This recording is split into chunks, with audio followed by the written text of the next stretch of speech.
Welcome back, and it's just about 7 minutes after the hour of 7 o'clock, and welcome to our Business Breakfast segment. And today, being Monday, June the 10th, is no different to other Mondays. On this Business Breakfast segment, we want to look at some of the challenges that businesses face in their growth and development in Trinidad and Tobago. So today, we have in studio Curtis Siewdass, and he is the author of The Business Coach. And we also have joining him Ingram Bonaparte, and he's a successful business owner for a pest control company. Gentlemen, welcome to Business Breakfast. Morning. Thank you. Good morning. So let me start with you, Curtis. In terms of what you've been doing over the years, first of all, you're an author. Right. And secondly, you host a monthly business coaching session for small and medium-sized businesses, correct? that is correct. My whole focus is to create success one business person at a time. And as Ingram would tell you, it's really about helping people with basic things and strategies that I've created to give them a little upper hand and show them exactly how finance and cash flow really works. And really and truly, the things that I teach is simple things that produce a lot of results. That's what I focus on, because I really feel if things are complicated, you don't get it. But once things are very, very simple, it comes out and it applies to every single person. Now, the seminar is not only based for small business owners, it's based for individuals and small business owners. One of the things that really saddens me is that we have a large percentage of our population who is living paycheck to paycheck, and a lot of business owners also are living to paycheck, something like paycheck to paycheck from one contract to the next. And that's what I tend to want to change over the But I mean, financial freedom is something that you also advise people on. You coach people in terms of identifying the right strategies to gain a level of financial freedom. But how easy is it for individuals and business owners to really achieve what one might consider to be the nirvana of independence financially? The thing is, I always recommend to people, don't start with $1 million. Start with $1 in your pocket. I always tell people in the seminars, you start from step to step, from one step to the next. The three things you really want to concentrate on is your marketing, how you allocate cash flow, and how you operate your business. And these are the things that we teach in the seminar. Really, the pertinent thing is allocation of cash flow. And that is what helps people to go from your $1 to your $1 million. But some people will say, well, the issue is not so much the allocation of cash flow. The issue is really acquiring the cash flow in the first place. Well, let me ask you something. Let's just say you, for example, you say, okay, I am working or I have a business and I decide I want to market just for, in a certain way, and I get a result. But then I start to say, okay, like for instance, let's just use Ingram. Let's just say Ingram started to say, stop disease and come to my company, the best pest control company in Trinidad and Tobago. Immediately your mind changes to, okay, this might be the best pest control in Trinidad and Tobago. And that's what kind of gives you the results. What a lot of business owners are doing is they're throwing money out on advertising and expect to get a result. But advertising is based on triggering the market. It's based on really getting the market to understand, okay, the pain, and also what is the result of to solve that pain. Well, let me ask Ingram. Ingram, you developed a very successful pest control business. Correct. And you've been able to translate what you might consider to be a technical knowledge, your technical knowledge, into something that generates this cash flow. That's right. What is it that motivated you to take the risk, to go out there, to escape the plantation, set up your own business, and generate your own cash flow? Okay, great. Let me start by saying, though, I am employed, so I have a full-time job, as well as I run this particular business. So you have one foot in and one foot out? You can say so. All right. But I prefer to do what I like doing, what I'm passionate about, right? And I don't like sitting in an office just doing that alone. My job is good and I like it. But isn't that the secret to success? Doing what you're passionate about and finding a way to generate money from it? That is correct. That is correct. And so I set out to do that. And I have the technical skills of a pest control operator. Right. Right? Well-trained, etc., etc.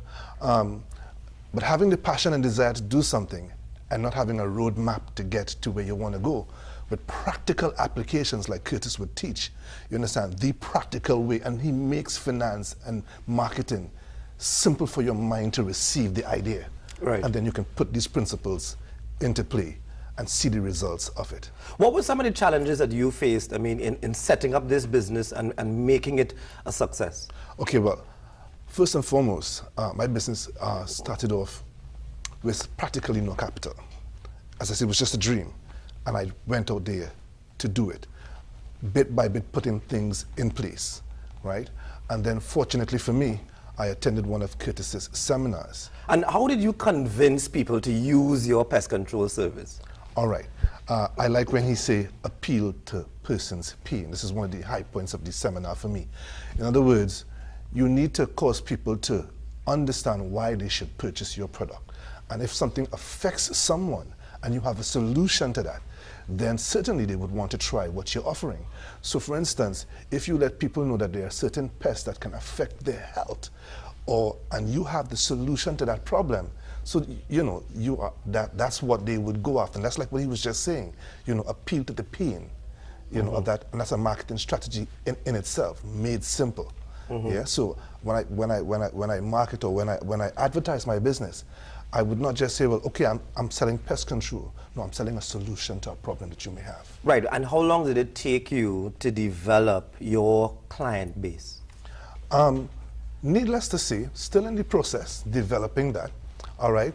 But my client base have begun to grow exponentially since my interaction with Curtis and doing the business. And I would say my business is probably just about 2.5 years old. Right. Really and truly. And How many people do you employ? I employ currently 3 persons. Needless to say, my wife, my son, and I have one other individual who's not family member, but is a close friend who's working with me as well. Young men. Right. And so far you've been able to generate sufficient revenues to keep 3 persons fully employed. That is correct, yes. So Curtis, what are some of the, I mean, you have basically assessed and you have been in midst of understanding how individuals and business owners go about this process of developing businesses over the period of the past 5 years at least. What are some of the greatest challenges that people face in making that decision to develop their own business? One of the biggest challenges that I see, even when people now starting off or they have a small business, is really and truly they are revolving cash or revolving capital. They have every single thing in one account. And you ever had Callaloo? If you have Callaloo, when you start the Callaloo, you could pick out everything. But after you have the Callaloo, you can't pick out nothing at all. In the same way, what happened? People have one account that they do everything at all. And what I teach people to do daily allocation of assets, as we said before. And if you're a business owner listening this morning, it's very important to understand one thing. If you begin to really say, listen, I'm going to get addicted to moving money every single day from profit. If I make $10 profit today, I just begin to put it in operating expenses, wanting to develop another cash flow, whatever it may be. And then you begin to see the results of what is happening. What I also teach people is not to have a singular cash flow. Let your cash flow begin to start with your primary business, and then use that cash flow and now put support and things under you. But what about people who have business ideas? They see needs that are unfulfilled. They see an opportunity in the wider community and so on, but they're hesitant. What would you tell them? The first thing is that you have to ensure that your product can be sold. You don't want to have a business idea, because we have a lot of ideas, but you have to ensure that there's a market for it. How would they go about it? You don't want to have, some business idea that nobody is going to buy. But if you have some idea, let's just say you're at home and you're a mother or a single father or somebody at home, and you say you're really good at making pepper sauce, right? I will tell people, listen, make a pepper sauce and begin to just distribute it right in your community, raise some capital, then use that capital now to go in a little further and a little further and a little further. Yeah, but suppose everybody is making pepper sauce and there's lots of pepper sauce on the shelves and so on. That's a wonderful How do they differentiate what they're selling from all the other providers out there? Wonderful. That's a good question. And in my last interview at another station, they asked me the same thing. I said, listen, nobody is going to like your product. unless you tell them the benefits of your product. Nobody's going to like your product unless you advertise it in a certain way. Nobody's going to know about you unless you get in front of them and say, listen, this is the best tasting pepper sauce you ever had. There's nothing like it you can ever think about it. I mean, it will make your dal and rice and curry chicken or curry duck the best thing you could ever taste. And I'm sure that's appealing to you right now. So it's about marketing. That it is about correct. marketing. So you're going to have your monthly seminar.